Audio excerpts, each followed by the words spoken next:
Mrs. Clinton came to deliver on a promise she made last December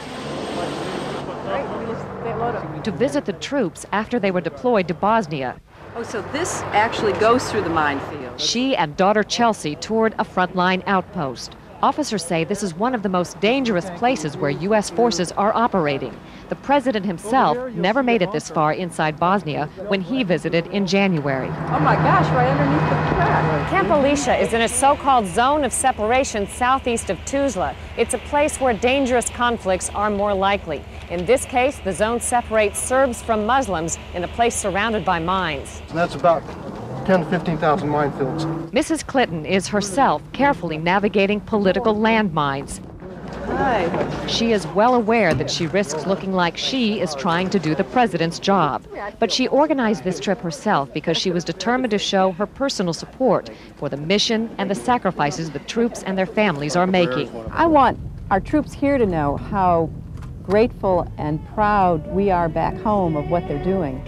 Are you strong enough to help thank them, she brought along pop singer Sheryl Crow and comic Sinbad. The U.S. mission in Bosnia is still controversial, but Mrs. Clinton has been able to use this trip to focus on a unifying force, American support for the troops who are there. Cheryl Atkinson, CBS News, Tuzla, Bosnia. We're beginning with a follow-up to a story Cheryl Atkinson reported here last night. She showed us video that directly contradicted Hillary Clinton's account of the danger she faced on a 1996 visit to Bosnia. Since our broadcast, that video has spread all over the internet. It was the most viewed video of the day on YouTube with more than 1 million hits. And today, Senator Clinton admitted, quote, "I made a mistake." But it wasn't the only one, as Cheryl shows us tonight.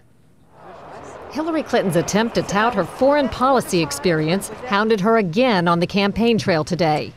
I made a mistake in describing it.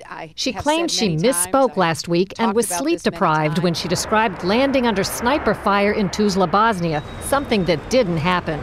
But CBS News has found several times in the past few months when Senator Clinton used the Bosnia trip to try to show her international experience. December in Iowa. We landed in one of those corkscrew landings and ran out because they said there might be sniper fire.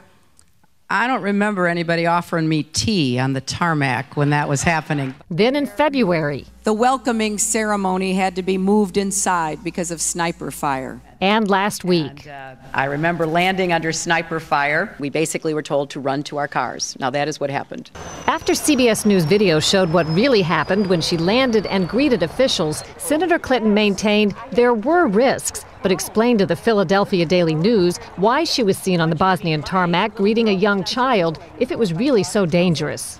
I was also told that the greeting ceremony had been moved away from the tarmac, but that there was this 8-year-old girl, and I said, well, I can't rush by her. I've got to at least greet her. So I greeted her, I took her stuff, and I left. Now that's my memory of it. Good to see you. Once again, her memory doesn't match our videotape.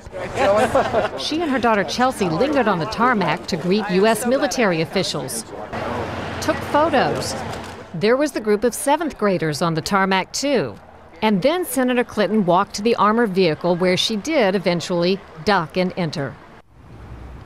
Senator Clinton hinted today that her own staff has been suggesting to her that the events weren't quite as dramatic as she had suggested. Her staff also sent out an email to reporters today with a list of supposed inconsistencies in what Senator Obama has said and done. Harry? In the end, doesn't this really come down to a matter of can you trust what she says? I think so. I think that one reason political observers think this is so important is that Hillary Clinton has, of course, made experience her issue in this campaign, saying she's the one that's best suited to answer that 3 in the morning phone call. All right, Cheryl Atkinson on Capitol Hill. Thanks.